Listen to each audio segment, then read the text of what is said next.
اعوذ باللہ من الشیطان الرجیم، بسم اللہ الرحمن الرحیم۔ آج ہمارا سبق اسم اور مصدر۔ اسم کسی بھی شخص، چیز یا جگہ کے نام کو اسم کہا جاتا ہے۔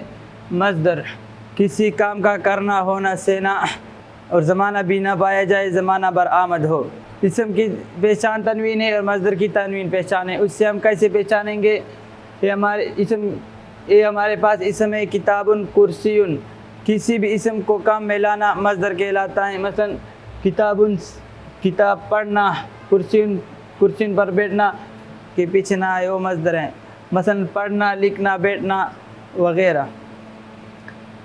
کانا اس سے فعل برآمد ہوتا ہے، مصدر سے فعل برآمد ہوتا ہے، جیسے کانا سے کایا۔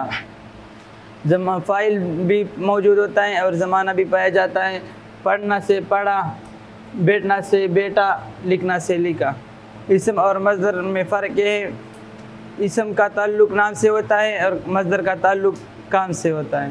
الذي جعل لكم الارض فراشا والسماء بناء وانزل من السماء ماء فاخرج به من الثمرات رزقا لكم فلا تجعلوا لله اندادا وانتم تعلمون۔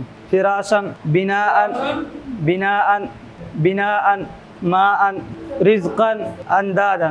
الذي اوزاد جس نے بنایا، واتی تمہارے زمین کو، فراشن فرش، والسماء بناء اور آسمان، فانزل من السماء ماء اور برسایا، من السماء آسمان سے، ماء پانی، فاخرج به پھر اس پانی کی وجہ سے، به من الثمرات فصل اگائے، رزقا لکم رزق دینے کے لیے، فلا تجعلوا للہ اندادا اور نہ بناؤ اللہ کے کوئی شریک، انتم تعلمون اور اللہ